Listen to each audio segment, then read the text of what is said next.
morning and welcome to the U.S. Chamber's first annual Colombia Economic Outlook event, brought to you by our U.S. Colombia Business Council. We're really excited about this concept, which will see us today looking at global macroeconomic trends that are likely to impact Colombia in the coming year. We know we're not the only ones intrigued by the topic, as apparently almost 200 of you have registered for today's event. We're thrilled about that. I want to thank at the outset our USCBC team at the Chamber, Cesar Vence, the Executive Director, Megan Bridges, our manager, for their work in conceiving of and executing this event. We're also really fortunate to have the best of all possible partners in ANDI to be able to collaborate on such an important new initiative. And we couldn't do any of this without our great leaders, Bruce Mcmaster, President of ANDI, Cesar Caicedo, our Colombia chair, of the USCBC, and Mauricio Ramos, the US chair of the USCBC. Last but certainly not least, our sincere appreciation to our USCBC member companies who make events like today's possible with their generous support. I think we can all agree there's a lot to be excited about in terms of the economic news coming out of Colombia. As many of you have no doubt heard, we just saw a nearly 11% GDP growth rate print for the fourth quarter of 2021. This follows an incredibly solid 13.5% print for the third quarter. I think the Colombian business community can take a great deal of credit for this. First and foremost, in maintaining operations through the pandemic in the interests of their customers and employees. But I also think there's been great collaboration seen between the Duque government and the business community on pro-growth policy, such as the Reforma Tributaria, the tax reform, led by many of the executives on this call, which has been a significant contributing factor to growth. So while there's certainly positive momentum that we'll talk about today, I believe as a business community, we face the most consequential 6-month period in the bilateral relationship and in Colombia that we've faced in years. There are key economic questions to be addressed, such as the future impact of monetary policy and prices of commodities on Colombia. As the US embarks on a set of interest rate hikes to combat inflation, we have to be concerned about the old saying, when the Fed sneezes, our region, Latin America, too often catches a cold. The escalating conflict between Ukraine and Russia, as everyone knows, is driving commodity prices even higher. Luckily, we're really fortunate to have an expert with us today to tackle some of these issues, and I'm sure many more. Lucas Almeida, who's chief Colombia economist for Morgan Stanley, and he'll offer us his expert take on some of these issues. The next 6 months are also critical, as everyone knows, given what Colombia will face in terms of really critical elections, both at the congressional level and certainly at the presidential level. So I think we're really looking forward to getting into tackling some of these discussions today. The U.S. Colombia Business Council works tirelessly to engage on all of these issues, to resolve irritants in the bilateral trade relationship, and to elevate the bilateral trade relationship both in Washington and in Bogota and in Colombia.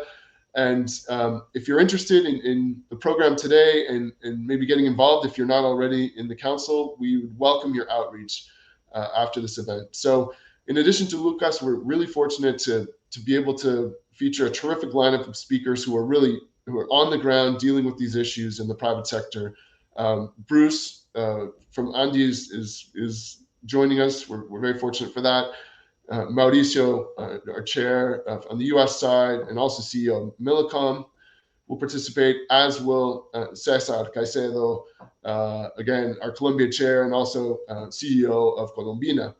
We're very fortunate too that our very good friend Mooney Jensen from Albright Stonebridge will very ably moderate that conversation. So without further ado, I'm very pleased to turn it over to my colleague, Executive Director for the U.S. Colombia Business Council, Cesar Vence. Cesar, the floor is yours. Thank you, Neil, and good morning, everybody. It's a pleasure to be here with you today. Thank you for joining us, as Neil said, for the first annual Colombia Economic Outlook event for the U.S. Colombia Business Council. I'm delighted to introduce today's keynote speaker, Mr. Lucas Almeida, who's the Chief Colombia Economist for Morgan Stanley. Mr. Almeida joined Morgan Stanley in 2015 and currently serves as lead economist for Chile and Colombia, and also plays a key role in contributing to the development of views and economic forecasts for Mexico and Argentina. Lucas has extensive expertise in Latin America's political, external sector, and macro policy dynamics, and holds frequent conversations on these topics with portfolio managers from the region, the United States, and Europe. We're really looking forward to hearing Lucas's sort of output and outlook on Colombia. As Neil mentioned, I mean, it is what many call a consequential year for the country in so many ways. So with that being said, Lucas, thank you again for joining us. We look forward to a dynamic conversation, and the floor is yours. Thank you. Hello, everyone. Thank you, Cesar, for the kind introduction. And on behalf of Morgan Stanley, I would like to thank the U.S. Chamber of Commerce for the invitation. Without further ado, let me get started with our macroeconomic outlook. I will first comment on our starting point, where we're coming from in 2022, and then try to present a few of the most likely relevant debates in the Colombian economy or challenges that we're going to have throughout this year and next. So the first thing I would like to highlight is something that New highlighted in the beginning of the presentation, which is Colombia's economy expanded 10.6% last year. We had the fourth quarter GDP report out a few days ago, and the fact of the matter is that GDP growth has surprised to the upside by any standard. If you had asked any Colombia analyst at, let's say, June last year or July last year, how much Colombia's economy would grow, most people, or pretty much everyone, was working with the assumption that the economy would grow around 5%. The actual figure was over double that. And let me also flag that the economy posted a 6.8% contraction in 2020. So in practice, we are actually already well above pre-pandemic levels in terms of economic output. Such resilience is mainly a product of strong demand, strong domestic demand, mainly Colombian consumers spending in the domestic economy. This is not driven by the external sector as some other growth rebounds had been in previous years. A very positive implication that we have from the stronger growth environment is also that fiscal accounts have improved considerably on the back of this strong growth. Basically, spending has been running in line with what the authorities have been budgeting. There's still a lot of fiscal stimulus in the pipeline to help households and businesses navigate the COVID crisis. But in terms of revenues, both tax revenues and commodity-related revenues have surprised strongly to the upside as well in 2021. And the positive news is that this momentum is likely to carry on at the start of the year. The high-frequency data that we've been tracking for the months of December and January shows that the economy maintains decent growth momentum. So this should help, obviously, the domestic demand rebound, but also fiscal accounts. Just for perspective, the original fiscal target for 2021 was around 8.5% of GDP, a fiscal deficit of 8.5% of GDP. The actual figure that the authorities delivered was closer to 7%. Looking into this year, the stronger growth backdrop has also led the finance ministry to go for a narrower 6.2% of GDP fiscal deficit targets versus previous expectations or a previous target of 7%. So clearly, fiscal accounts are looking much better amid this positive growth backdrop. One important thing to flag here as well is that public debt to GDP, which was one of the main concerns in 2020 and 2021, given how much fiscal stimulus had to be deployed to face the pandemic, public debt to GDP is also on better footing now on the back of these fiscal developments. The government and most analysts were expecting the fiscal deficit to the public debt to GDP to start declining only in 2024. But with this latest set of fiscal news, we actually found out that public debt to GDP has begun to decline as early as last year, and should continue to do so over the next few years. So, in a nutshell, we're coming from a pretty positive starting point into 2022. And of course, not everything is good news. The economy still faces very important challenges, as both Neil and Cesar mentioned in the introduction. These are very consequential. The next 6 months or so will be very consequential for Colombia's economy. So I'll also take some time to talk about a few of the challenges that the economy is facing. The first one I'll mention is that we're currently witnessing an inflation surge.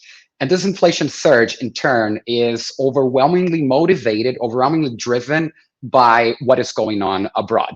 Namely, the global supply chain disruptions that I'm pretty sure that many of you business leaders are very familiarized with, as well as high commodity prices. These are filtering through the Colombian economy and pressuring domestic inflation.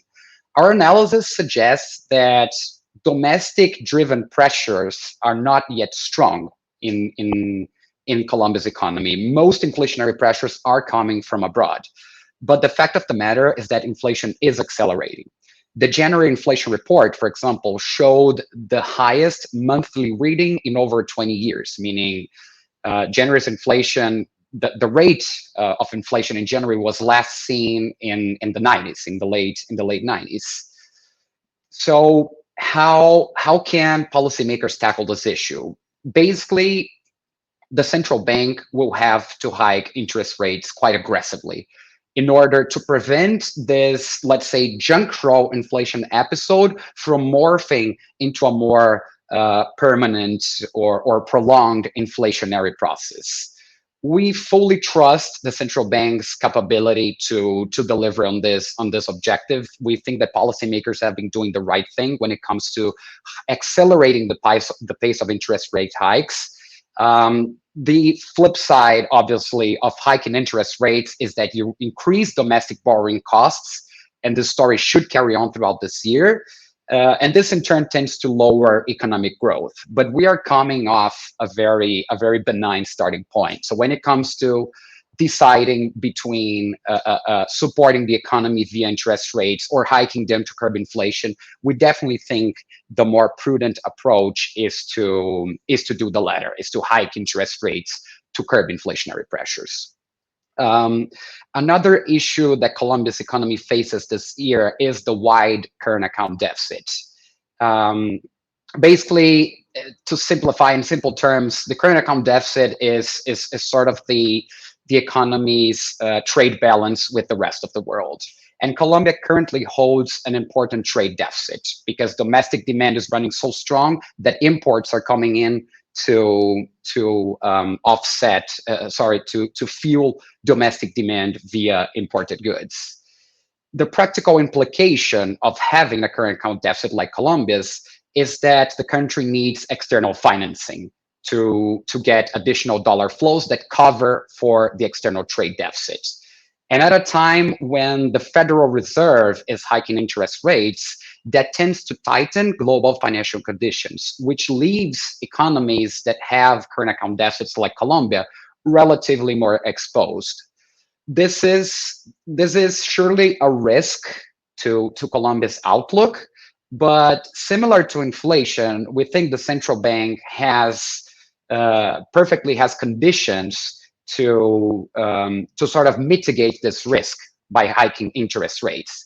Because in practice, Colombia can attract capital flows either via portfolio investment or via FDI, which I'm sure you know much better than me how FDI trends work in Colombia. But talking more about the portfolio investment part of the story, as long as Colombia has attractive interest rate differentials versus the developed markets, such as the US, these tightening financial conditions coming from the Federal Reserve should not be an issue. So my message here is basically that we are set to see a year where interest rates rise markedly, but that is not necessarily an issue. It's actually a solution to some of the macro challenges that Colombia is facing. The last macro challenge that I will mention is actually the structural fiscal outlook. Obviously, as I said in the beginning, the economy is strongly benefiting from this environment of stronger growth, but we do think that Colombia still needs to do some reform on the fiscal front in order to ensure that it can keep social spending and public investment, both much needed for the economy in our view. The authorities should keep those elevated without letting go of fiscal responsibility. So in order to attain these two goals, we think the best policy path should be to pursue yet another tax reform over the next few years, which in our view should primarily target taxation on individuals rather than corporates. According to our analysis, Colombia is already pursuing higher taxation on corporates than peer countries, whereas it does much less taxation on individuals than peer countries. So from an optimal policy perspective, we think the next increase in the tax burden should actually come from individuals rather than corporates.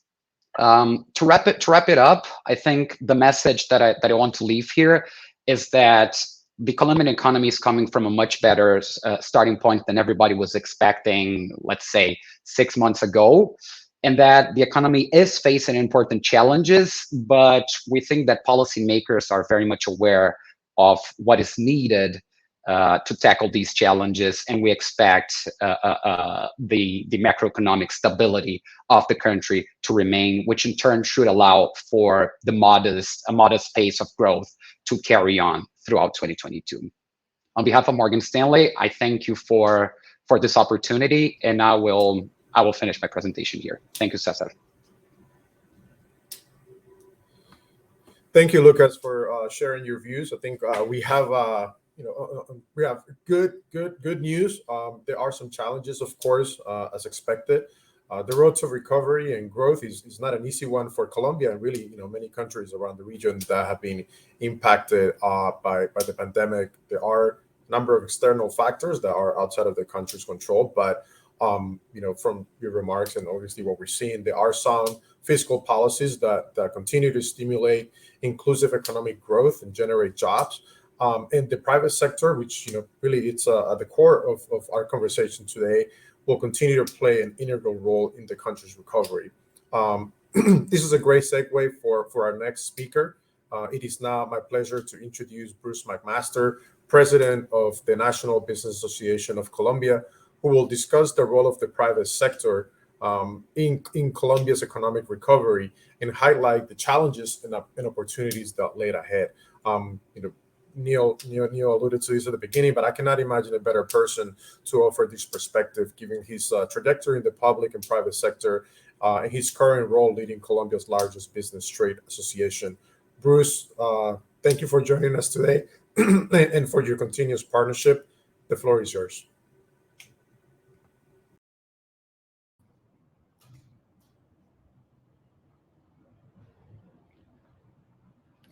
Thank you.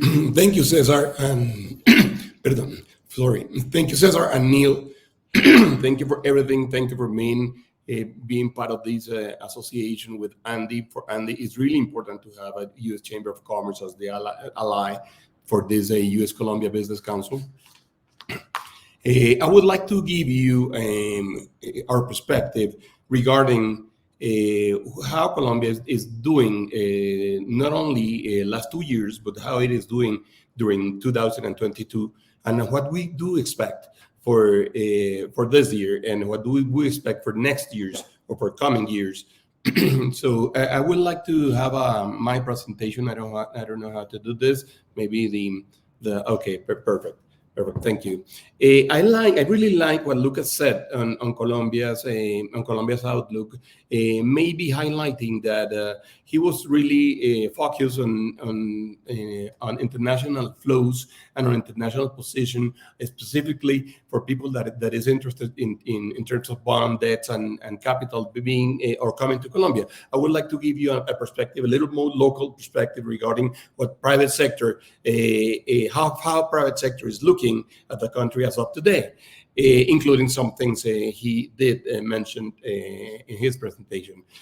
Of course, we have had, as well as the whole world, we have had the pandemic, and the pandemic meant a lot of things for Colombia and for Colombia's economy. Disruptions that really were present not only in the States, not only Europe, not only in Asia, we're also present in Latin America, or are still present in Latin America, has created a lot of effects on our economy. And as Lucas mentioned, we have had a huge inflation effect on our economy.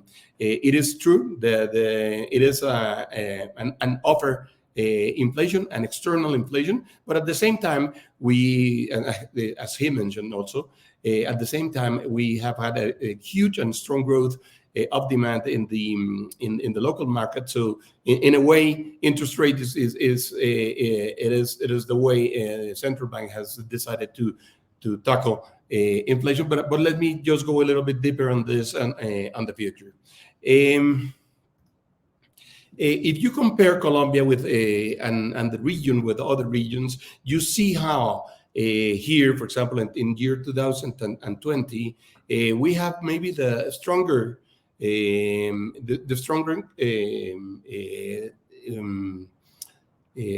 fall down in terms of GDP. For Colombia was really hard, and as Lucas mentioned, was 6.8%. For the whole Latin American Caribbean was 6.9%, while in the rest of the world, of the whole world, was only 3.1%.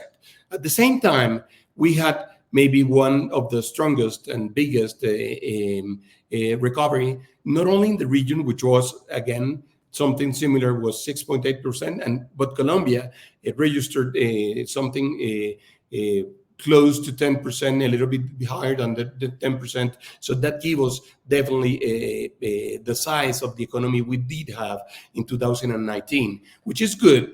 But maybe what is not that good is that we weren't able just to recover all the employment. So unemployment is still one of the main issues we do have to face today. One of the main questions we do have today is how can we convert that recovery in terms of the whole volume and the whole volume of the business and the economy. How can we convert that recovery into jobs? That is one of the main issues we do have, because as you can imagine, Colombia came former years. We came from an unemployment that it was really high at that time. It was above 10%, and at some point in 2020, we went up to 21%. Then we finished last year, not that year, 2020. We finished with something above 15%, and then last year was around 13%. So we are not still on the figures we did have in 2019, but at that time, but even if we were at that level, that is a huge level in terms of social benefits of social welfare. Maybe some of the things we do want to highlight is that for us, last year was a good year in terms that some of the commodities that presented such a huge increase in their prices are one of the most important commodities we produce. We have oil, we have coffee, we have copper, and we have gold. And as you can see, in all of those markets, we did register good figures. So that was very good, and that was part of the reasons why the economic growth grew so dynamically during that last year. Not only demand, but we did have that wave that helped us a lot. If you take a look at the figures in a maybe a longer period, and you take a look at 2000, at year 2000. Here in the first column you have here.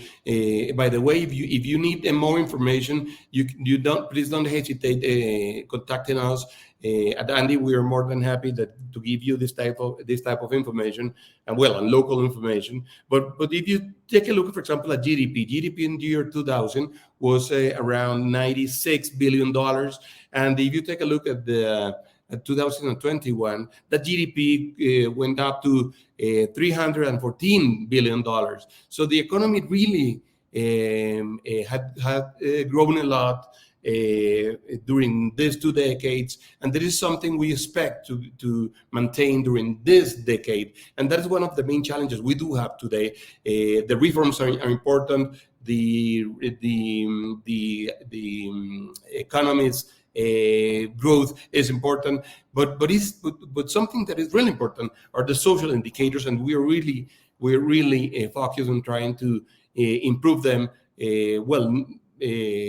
From our perspective, being as mentioned in the presentation, being the private sector. Here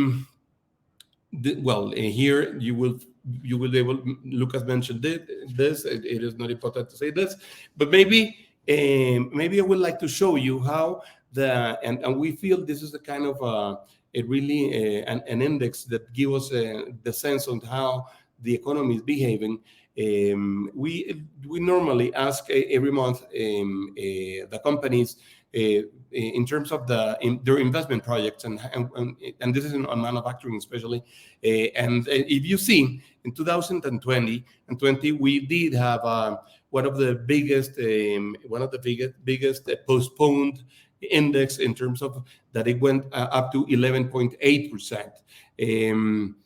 Normally we had something like 4.3, 3.5, 5%. And if you ask people and you ask companies if they do have current projects, you would be able to see that, for example, yes is the lowest, purple. Yes, had grown a lot, had grown a little bit because it went up to 54%, which is almost at the same level it used to be in year 2011. But still, we do have 43% of the companies that are assuming that they're going to be active in terms of new investments in this years. So this is something that for us is really a good indicator of how business people is facing. Let me just go to this one, facing the New Year's. Lucas mentioned this, and this is not for free. This was something that is the result of the fiscal reform, which was led by private sector. I don't know if you know this, but as you know, the government presented a fiscal reform. Let's say on the first quarter of the year. Last year, we had a lot of social unease that was well known by everyone, but Andy and some other institutions presented a different fiscal reform that let us be on what you see here. And this is good. This is good because this gives us a lot of stability, and this gives us a lot of faith vis-a-vis international markets. That is one of the reasons why we don't really understand rating agencies and how rating agencies decided to do the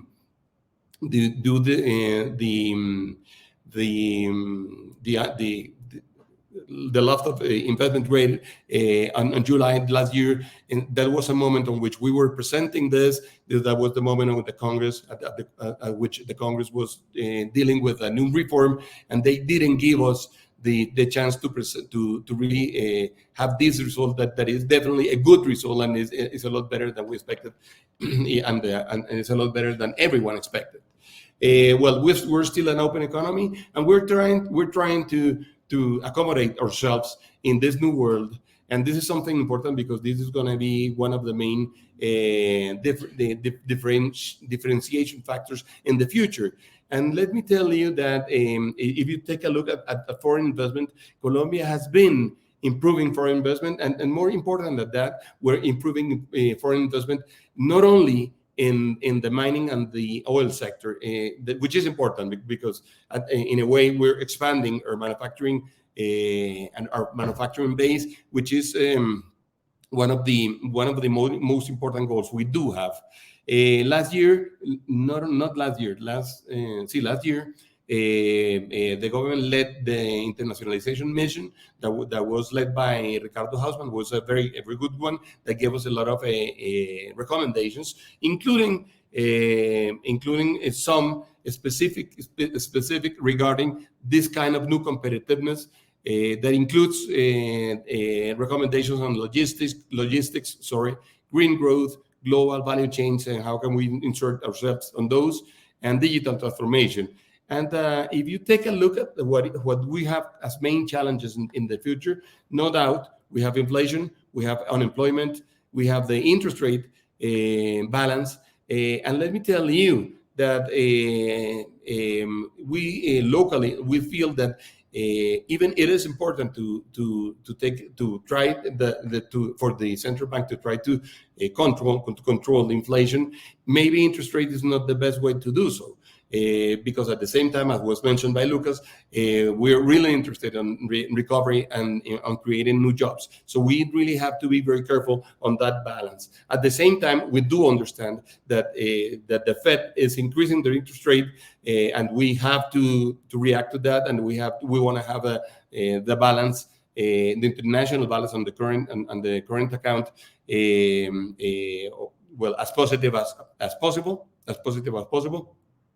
So that is something on which the central bank have to have a lot of wisdom in terms not to affect the local activity.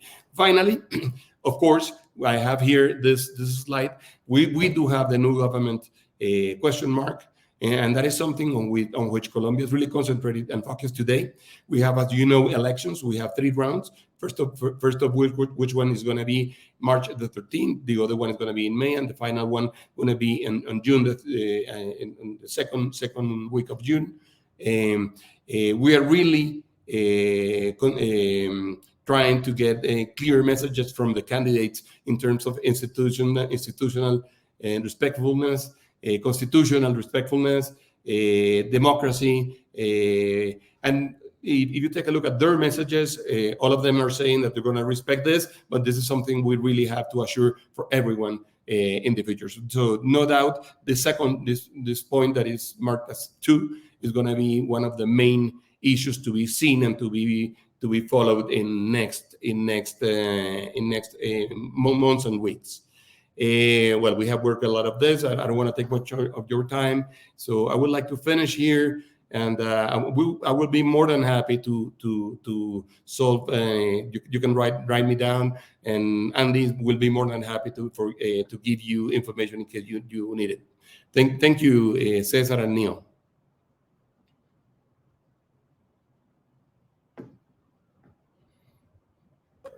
Thank you, Bruce. Really appreciate the insights, and I want to move us right along here because I know we're running a little bit over time, but we'll share some of this. I know you recently published a report on this, so we'll share the link with the audience on the chat. Now I would like to hand it over to Muni Jensen, who's going to lead our private sector conversation.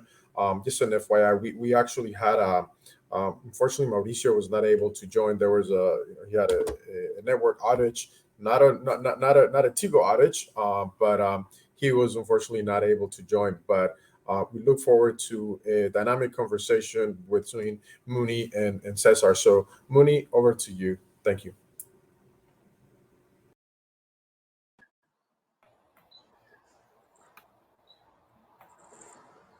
Thank you, Cesar, for your invitation. It's a true pleasure to be here.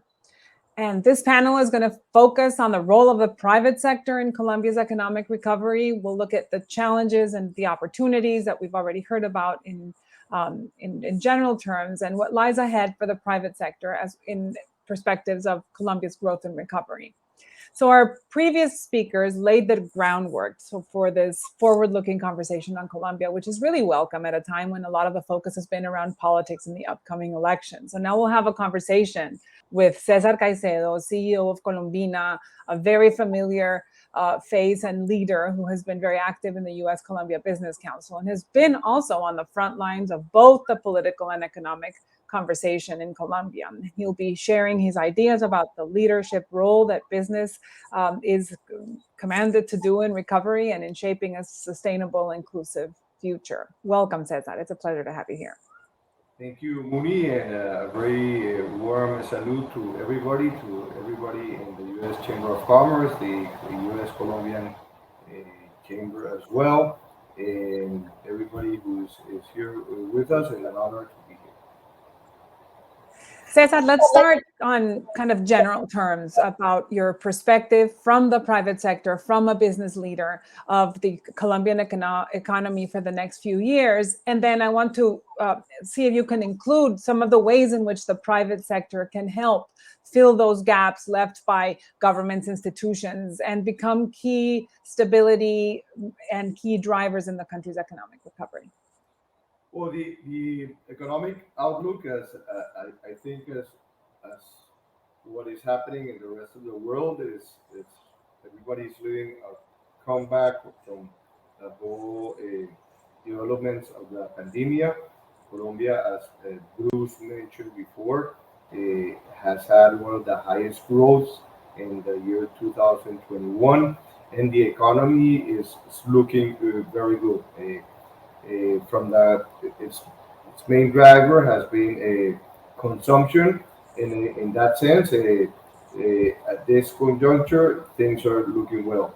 But looking at a broader perspective, Colombia is embedded in also, I would mention first some roadblocks, as you might mention, and then the opportunities. I think it's fair to do that type of analysis. Obviously, Colombia is embedded in the geopolitics at the moment, not to mention what's taking place at this moment in Ukraine. But we are seeing all over the world this quarrel between authoritarian schemes and more democratic atmospheres. And Colombia, I think, will be, as the rest of the world, and not to mention emerging markets, will be embedded in that type of pool. We believe that Colombia has very strong institutions and should be in a position to maintain its strong democracy, one that, as we've mentioned in several other meetings, is the oldest democracy in Latin America and the longest standing democracy with strong institutions. And we believe we have enough strength as to continue to defend that whole system. We also see that there will be the social unrest capitalized by extreme political ideologies will be in the menu. I think to not having this in perspective would be a bit innocent. Obviously, pandemia increased the poverty levels and the progress that had been made, very strong progress in the last 20 years. It took us from poverty levels that were a bit below 30% to a bit above 40%. And obviously, that is a great ground for populist and extreme movements to capitalize on that situation. And adding to that is the whole world situation of inflation as well. And unfortunately, all that takes place in a moment where fiscal stability, not only of Colombia, but in general of emerging countries, is weak. Those are like the general roadblocks. However, even having said that, we feel that there are great opportunities.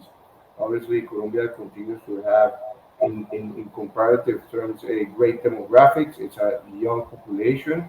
It's gotten older than it was maybe 15 years ago. but it's still, in general terms and comparative terms, a very young population when you compare it to Europe or other developed parts of the world.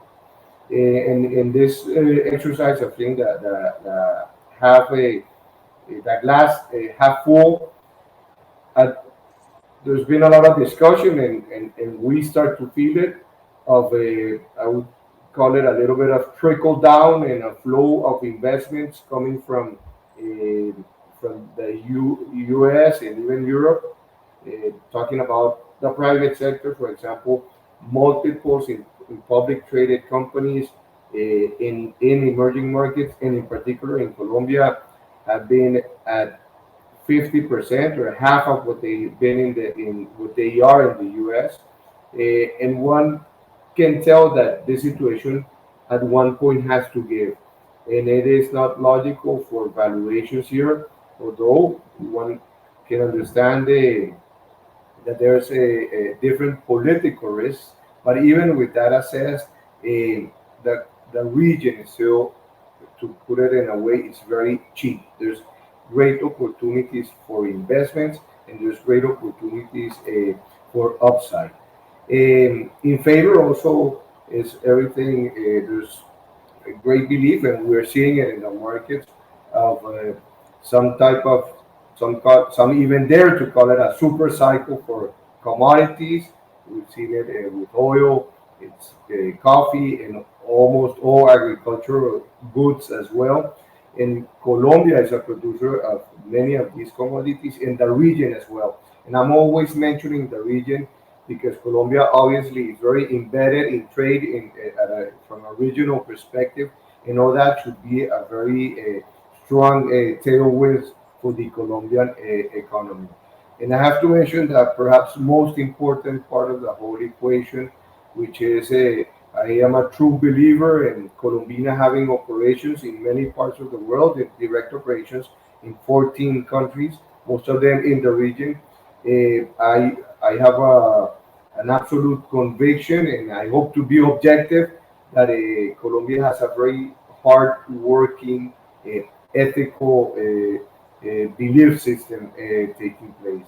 Colombia has been a country that it was never blessed, especially by any type of commodity or natural resource that would give its economy its a total dynamic. On the contrary, Colombia has grown through hard work of all from all aspects and all corners of society. And I think that in the end, it's the most important trend that will continue to make Colombia as a very interesting place for growth and investment. I don't know, Mooney, if I was too general, or do you want me to be a bit more some specifics on the private sector regarding your question? I have a couple of questions as follow up from what you talked about, and one of them is about social unrest, and it happened right in our backyard in Cali, and it was clear that during the paro, the social unrest that occurred earlier last year, the private sector was an enormous factor of stability during very difficult times. Do you think that what is a promising economic outlook in a complicated world, this creates some new roles for the private sector that they have not played in the past in terms of being actors for recovery and for stability? That's a great question, Mooney. And by the way, Mooney and I are from Cali both, and we went to the same high school as well. It's Yes, I think this has left many lessons on what the role of the private sector, particularly me, and I'm sure many business people. We always thought that if we were good employers, good business people, if we paid our dues, paid our taxes, that was enough contribution to society.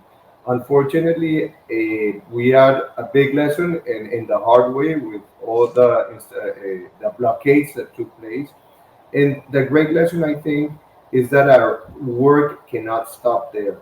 After going to the neighborhoods and meeting a lot of the leaders, actually I wouldn't call them the counterpart, but these youngsters that were involved in the blockades themselves, and after discussing it, and this also has been shown by surveys, the good thing is that their anger, and in many cases, well fundamented anger, is not directed towards the system itself and the private sector.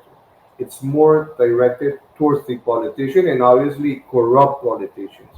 And they are being left out. So I think there's a huge lesson that our responsibility doesn't end with being good corporate citizens and paying our dues and our taxes, but we have to go further. We have to accompany the different communities and neighborhoods, and at starting at a local level, assure that the taxes that we pay and that all Colombians pay get a much better treatment, that are invested in much more efficient and clear ways, so that obviously we will have the proper investment as to make the needed improvements that a society is trying for. Cesar, you mentioned Colombina as a global company that has a footprint in many countries around the world.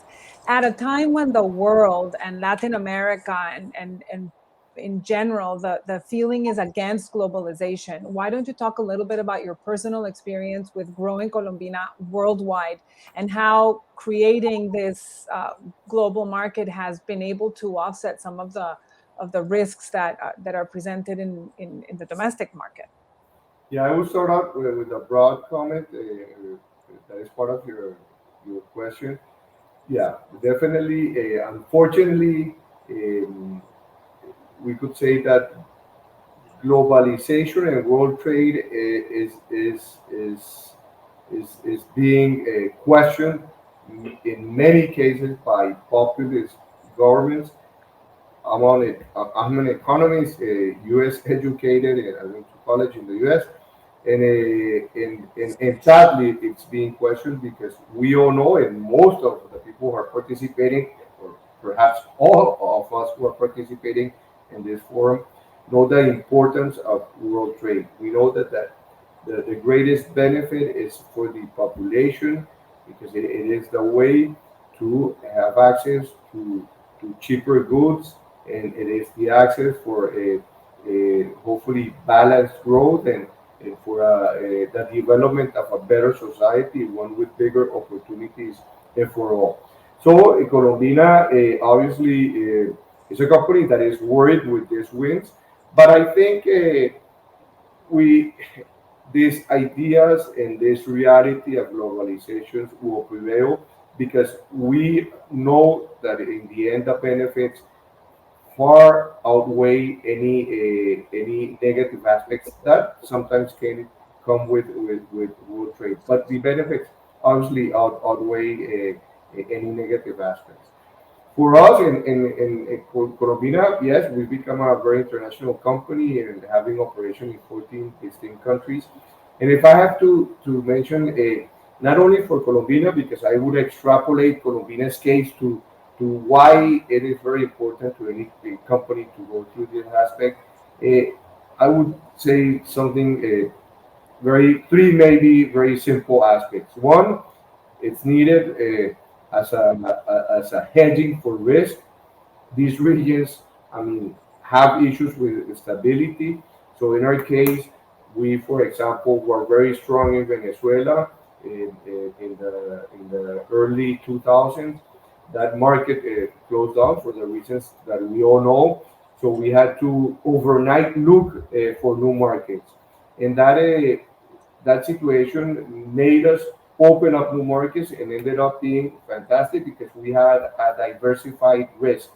And that situation has taken place at some points in other countries. For example, Colombia had some duties imposed by Ecuador at a given moment by President Correa, and that also forced us to look for alternative markets. So in the end, it's forced us into creating a geographical hedging for our marketing with markets. I mean, and that has proven to be very beneficial.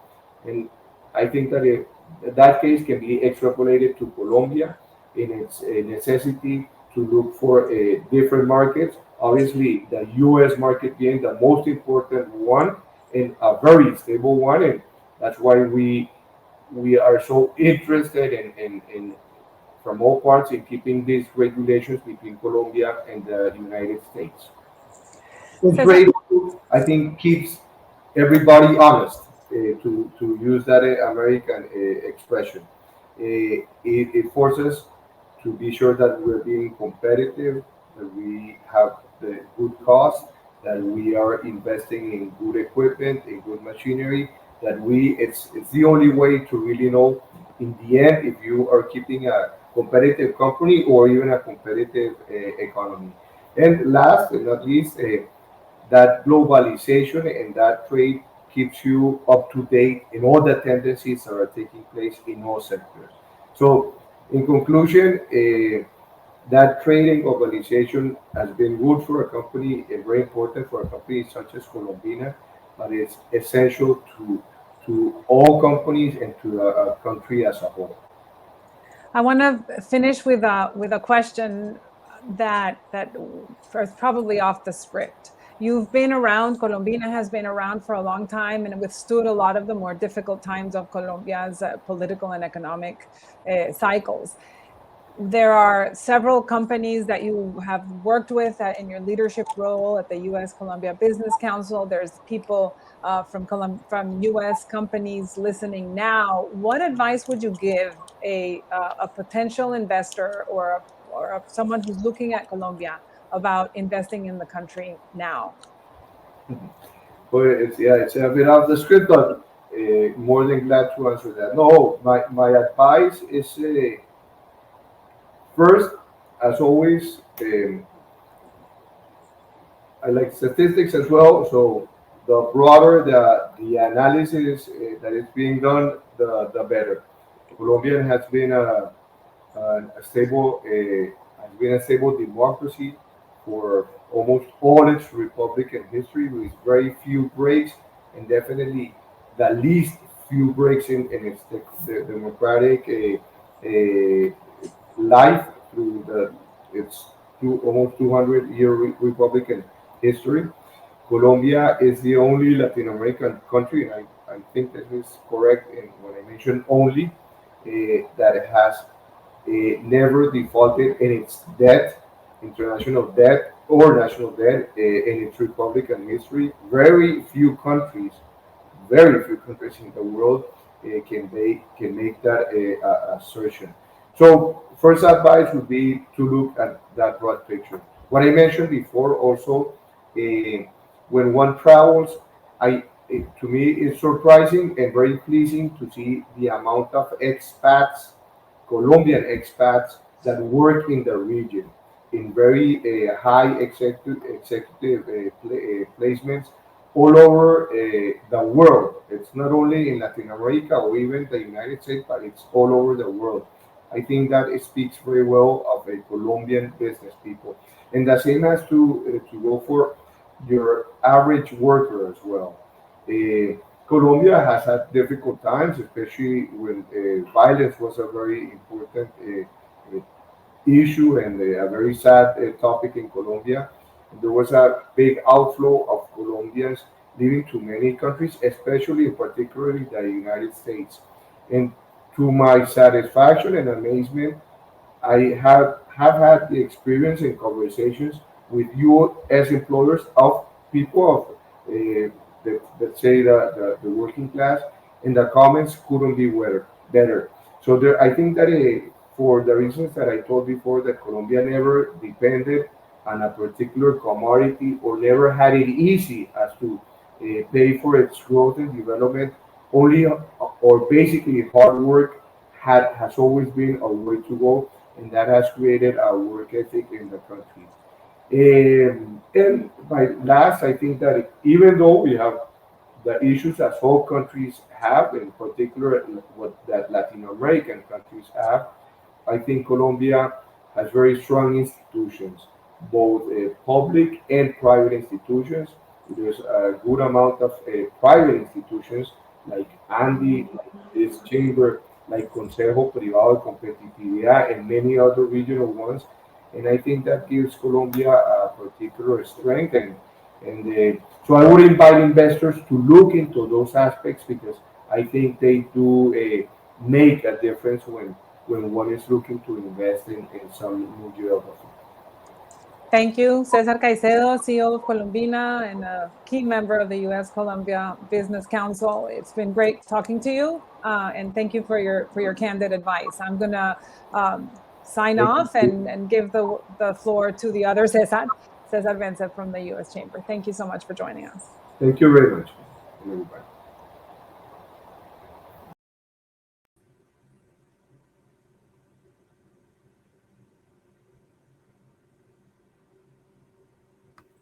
Thank you, Muni, and thank you, Cesar Caicedo, for sharing your perspective on the Colombia economy and for what you and the private sector continue to do to foster inclusive and sustainable growth in Colombia. On behalf of the U.S. Colombia Business Council, we would like to thank everyone for participating in the inaugural Colombia Economic Outlook Dialogue. We hope that you found the conversation relevant and helpful. We thank all of our distinguished speakers for your time and for sharing your perspectives on the Colombian economy.